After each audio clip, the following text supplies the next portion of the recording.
जय हिंद दोस्तों, सैनिक समाचार में आपका हार्दिक स्वागत है। सबसे पहले बात करूंगा हेडलाइंस की। 8वें वेतन आयोग के साथ बढ़ेगा डीए का फॉर्मूला और वेतन वृद्धि का। और मैं बात करूंगा सुप्रीम कोर्ट का रवैया सख्त, सरकार से पूछे सवाल। नेताओं को पेंशन मिल रही है और वेतन भी मिल रहा है, क्या मजाक बना रखा है? यहाँ जवानों को पूरी तरीके से आप पे नहीं दे पा रहे। और बात करूंगा ईसीएचएस की एडवाइजरी, जहां पर आप कार्ड आपके नहीं होंगे ब्लॉक। और क्रूज मिसाइल का परीक्षण डीआरडीओ ने किया चांदीपुर रेंज में। एक झलक आप इसकी और खबरें करते हैं विस्तार से। हाँ दोस्तों, सभी को इंतजार है कि 8वां वेतन कब लागू होगा, उसकी घोषणा कब होगी। और इसमें इस बार यह कहा गया है कि वेतन बढ़ेगा, पेंशन बढ़ेगी, लेकिन डीए का फॉर्मूला भी बढ़ेगा। आखिर न्यूज 18 ने इस खबर को किस तरह छापा है? 8वां वेतन आयोग गठन की तिथि, वेतन वृद्धि, डीए बढ़ोतरी, सब कुछ जो आपको जानना चाहिए।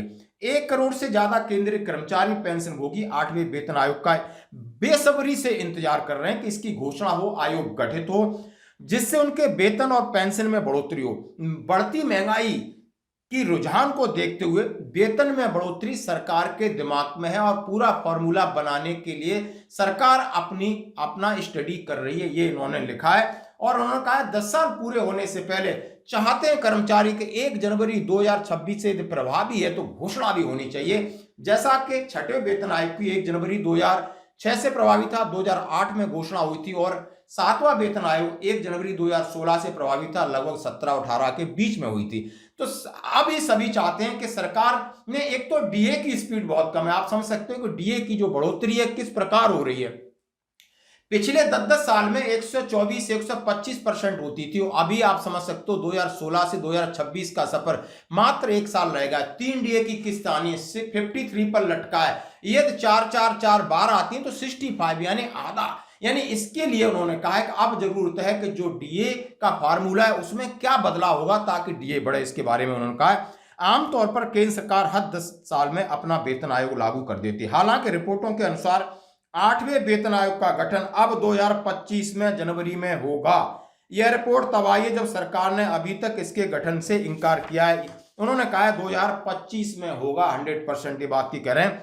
कर्मचारी संघ के एक वरिष्ठ सदस्य ने news18.com को बताया कि हाल ही में केंद्र सरकार के कई कर्मचारियों प्रतिनिधियों ने 8वें वेतन आयोग की मांग को लेकर कैबिनेट सचिव से मुलाकात की और वित्त मंत्री से मुलाकात की।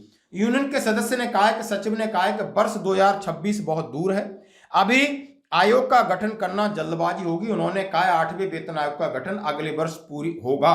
8वें वेतन आयोग कितनी बढ़ेगी सैलरी? उन्होंने कहा है कि यद्यपि मौजूदा 7वां वेतन आयोग केंद्र कर्मचारियों के वेतन में लगभग 23% की वृद्धि की गई, जबकि पिछले 6वें वेतन आयोग में इससे कहीं अधिक वृद्धि हुई थी। हालांकि रिपोर्टों के अनुसार 8वें वेतन आयोग का वेतन 18,000 से बढ़कर के 34,500 रुपए होगा। यानी आप समझ सकते हो 20% लगभग बढ़ोतरी, 1.92 फैक्टर की ये बात कर रहे हैं। उन्होंने कहा है कि 8वां वेतन आयोग डीए बढ़ोतरी के फार्मूला संशोधित होने की पूरी संभावना है। वर्तमान में डीए बढ़ोतरी 7वें वेतन आयोग के फार्मूले के अनुसार होती है। हालांकि इस फार्मूले को संशोधित भी किया जाना चाहिए, क्योंकि आर्थिक सर्वेक्षण 2024 ने सुझाव दिया था कि भारत के मुद्रास्फीति लक्ष्यीकरण ढांचे में खाद्य मुद्रास्फीति को शामिल न करने पर विचार किया जाना चाहिए। यूनियन सदस्य ने कहा 8वें वेतन आयोग में डीए बढ़ोतरी के फार्मूले में संशोधन 100% होगा। उन्होंने कहा है जैसे कि आप खाने पीने की रोजमर्रा की चीजों पर अधिक वेटेज नहीं दिया गया है, उनको शामिल करके, और जो वर्तमान में जिस तरह महंगाई चलती है उसी तरह डीए की बढ़ोतरी हो। और 8वें वेतन आयोग को लेकर उन्होंने स्पष्ट कर दिया है कि 2025 में घोषणा होगी और 2026 में ये लागू की संभावना है। अब सरकार किस तरीके से अपना कदम आगे उठाती है ये देखने वाली बात है, लेकिन करोड़ों केंद्रीय कर्मचारियों पेंशन होगी। इस महंगाई से भी, इस महंगाई बहुत ज्यादा है, महंगाई भत्ते से उतने खुश नहीं और ना ही गवर्नमेंट ने इसके ऊपर ज्यादा बड़ा कदम लिया। तो दोस्तों ये थी खबर जो कि news18.com से निकल आई। बढ़ते हैं अगली खबर की तरफ। रिटायर्ड नेताओं को क्यों मिला पेंशन और सुप्रीम कोर्ट। हाँ जी, सबसे पहले वीडियो देखिए। ये पत्रकार जी कह रहे हैं, मैंने एक बार कहा था कि इतनी अच्छी योजना से आप हरिकिशोर तिवारी और विजय बंधु को क्यों आच्छादित कर रहे हो? इतनी प्यारी योजना अगर आप लाए हो एनपीएस, तो सबसे पहला हक तो हमारे माननीयों का है। एमएलए एमपी को आपने क्यों वंचित कर दिया सुखद स्वर्णिम योजना से? सबसे पहले उनको दो, जरा देख के देखो, फिर जो दमचौरा होगा वो हम बता देंगे क्या हो रहा है। किसी पार्टी का हो, कोशिश करके देख लो, हाय हाय हो जाएगी। कर्मचारी पर अंकुश है आपका, इसलिए ना उसको कोई भी गोली खिला देंगे क्या? बोले सास ने कहा बहू को हरीरा खिलाओ। अरे बहू हरीरा खा के मर जाएगी तो क्यों खिलाना चाहते हो? सास खा ले, सास को बेहतर लग रहा है हरीरा, खुद खाए। कि बाकी जो सेना के अर्धसैनिक बलों के जो जवान हैं, बॉर्डर पर शहीद हो रहे हैं, लड़ रहे हैं, 24 घंटे की नौकरी में खपे हुए हैं, उनको कभी देते हैं एनपीएस, कभी देते हैं यूपीएस और खुद ले रहे हैं ओपीएस। अब एनपीएस न्यू पेंशन सिस्टम जो 2004 से शुरू हुआ था, उसको लेकर के पैरामिलिट्री फोर्सेस और जो 2004 के बाद केंद्रीय कर्मचारी लगातार धरना प्रदर्शन कर रहे हैं। अब उन्होंने एनपीएस की जगह ओपीएस यानी ओल्ड पेंशन सिस्टम मांग रहे थे, जो कि सेना के अंदर मिलता है, आर्मी, एयरफोर्स, नेवी को। अब इन्होंने एक यूनिफाइड पेंशन स्कीम बनाई, लेकिन उन्होंने, पत्रकार ने कितनी बाट लगाई, उन्होंने कहा ये नेता उनके लिए जो अपनी जान की बाजी लगाकर देश की रक्षा कर रहे हैं, और ये क्या कर रहे हैं, और अपने लिए ये यूपीएस इतनी अच्छी है, एनपीएस इतनी अच्छी है, तो इन्होंने ओपीएस में क्यों अपने आप को रखा।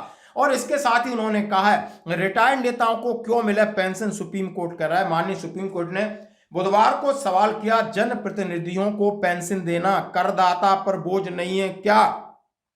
कोर्ट ने इस मामले में केंद्र सरकार, चुनाव या आयोग, लोकसभा, राज्यसभा के महासचिव को नोटिस जारी कर उनसे जवाब मांगा है। यानी केंद्र सरकार से, चुनाव आयोग से, लोकसभा, राज्यसभा के महासचिवों को नोटिस दिया है। कोर्ट ने टिप्पणी उत्तर प्रदेश के एक एनजीओ हलोक प्रहरी के जनहित याचिका पर उन्होंने डाला था कि आजीवन पेंशन का क्या नियम है। यानी एक विधायक पेंशन ले रहा है, वो पहले विधायक था, उसकी वर्तमान में विधायक है, उसकी तनख्वाह ले रहा है। वाह, ये कैसी बात है कि वो तनख्वाह भी, साथ वेतन भी ले रहा है और पेंशन भी ले रहा है। पहले पुराना रह गया उसकी पेंशन, 2 बार है तो 2 बार, 3 बार है तो 3 बार। ये करदाताओं पर बोझ है सर, यानी आम जनता का पैसा है, ये बैठ के खा रहे हैं। पहली बार इतना बड़ा डिसीजन माननीय सुप्रीम कोर्ट ले रहा है, हम इसकी पूरी पूरी प्रशंसा करते हैं। उन्होंने कहा है आजीवन पेंशन का नियम क्या है। याचिका में कहा गया कि पूर्व सांसदों, विधायकों को आजीवन पेंशन दी जा रही है, जबकि ऐसा कोई नियम नहीं है। याचिकाकर्ताओं ने सुप्रीम कोर्ट में कहा एक दिन के लिए भी कोई सांसद बन जाता है तो वह न केवल आजीवन पेंशन का हकदार हो जाता, बल्कि उसकी पत्नी को भी पेंशन मिलती। वाह, क्या मजाक है। एक दिन के लिए बस बन गया गलती से और उसको पेंशन, उसकी पत्नी को पेंशन। ये भारी पैसे की लूट मचा रखी है। देश को जागना होगा, समझना होगा और इसको रोकना होगा। आम लोगों पर बोझ है व्यवस्था। एनजीओ के सचिव तथा पूर्व आईएएस अधिकारी एसएन शुक्ला ने दलील दी कि सुप्रीम कोर्ट, हाई कोर्ट के वर्तमान जजों को भी साथी के लिए मुफ्त यात्रा का लाभ नहीं दिया जाता है, चाहे वह आधिकारिक यात्रा पर क्यों नहीं जा रहे हों, लेकिन पूर्व सांसदों को यह सुविधा मिलती। उन्होंने कहा यह व्यवस्था आम लोगों पर बोझ है। यानी एक आईएएस रिटायर्ड, उन्होंने कहा है कि बड़े जज भी जाते हैं तो अपने बच्चों, परिवारों के साथ जाते हैं, उसके लिए भी उनके लिए फ्री नहीं है, लेकिन इन महानुभावों के लिए सब कुछ फ्री है। ये देश को लूट रहे हैं। आपकी क्या राय है, आप देखिए इस खबर को और इस पर कमेंट्स आपको जरूर करना होगा। अब बढ़ते हैं एक और अगली खबर की तरफ। जैसा हमने कहा है ईसीएचएस में नहीं होगा कार्ड ब्लॉक, देखें लेटर। हाँ जी दोस्तों, waiver of annual validation of 64 KB ECHS card holder above 80 years of age. हाँ जी दोस्तों, जैसा कि बहुत सारी ऐसी मान्यता थी पहले कि आपकी बच्ची 25 साल से ज़्यादा है तो उसको बहुत सारे सर्टिफिकेट चाहिए थे। नहीं, आप एक आय प्रमाण पत्र बनाइए और जाकर के अपना कार्ड सुचारू रूप से चालू कर सकते। पहले के जो नियम सख्त थे उनमें ढिलाई कर दी गई है। इसी के संदर्भ में ये लेटर है। उन्होंने कहा it is intimate that ECHS beneficiaries who have been provided with 64 KB ECHS smart card and are above 80 year age will examined annual validation with immediate effect from the date of issue letter. उन्होंने कहा यदि जो 80 साल के वृद्धजन थे, हमारे जो वेटरन्स थे, उनका कार्ड ब्लॉक किया गया था एनुअल वैलिडेशन की वजह से। अब ये नियम में पूरी छूट दी है, आप जाइए, वहां पर पूरी सुविधा है ईसीएचएस में कार्ड को अनब्लॉक करने के लिए। अब ऊपर से नहीं आएगा, वहां पर ही सीधा कार्ड अनब्लॉक होगा। यदि आपके बच्ची, यदि आपकी बेटी है, यदि आपका डिपेंडेंट्स हैं जिनके कार्ड ब्लॉक हो गए हैं, तो कल भी मैं ईसीएचएस गया था, इससे सीधी मैंने बात की थी, मेरा भी ऐसी कोई समस्या थी। उन्होंने बोला अब इतने ज़्यादा हार्ड नियम नहीं है, आप जो कागज है वो सरकारी तौर पर प्रोवाइड करा दीजिए और यहीं बैठे हम 48 घंटे का समय लेंगे और कार्ड को आपको जो अनब्लॉक है उसको ब्लॉक कर देंगे और आप अपनी जो चिकित्सा सुविधा उसका पूरा लाभ उठा सकते हैं। क्योंकि ईसीएचएस में लगातार काफी अच्छे बदलाव हो रहे हैं, इनकी हम सराहना करते हैं। और दोस्तों आखिरी में आप देखिए जबरदस्त खबर हम सबके लिए।